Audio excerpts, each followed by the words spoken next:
साथीहरूले सामाजिक सञ्जालमा जसले जे भने पनि राधिका दासी भनेको एउटा सूर्य जस्तै नै हो, एउटा चन्द्रमा जस्तै नै हो। उहाँलाई एउटा गड गिफ्ट दिएको छ कि उहाँलाई कथा प्रवचन गर्नलाई होइन, अथवा उहाँले चाहिँ यति धेरै सङ्घर्ष यति धेरै दुःख गरेर उहाँ यो स्टेपमा पुग्नु भएको छ। तर मान्छेलाई अहिले कुरा काट्न उहाँका हरेक कमजोरीहरूलाई खोतल्न चाहिँ यति सजिलो भएको छ होइन।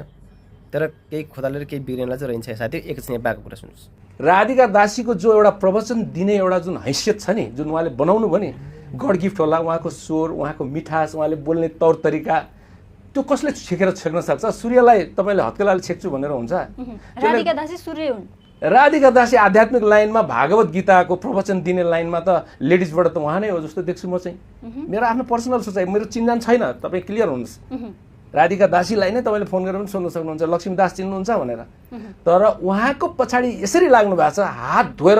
त्यो कसैले पुसअप गरेको हो कि ती बहिनीलाई? कसैले उचालेको हो कि भन्ने कसैले उचालेको पनि हुन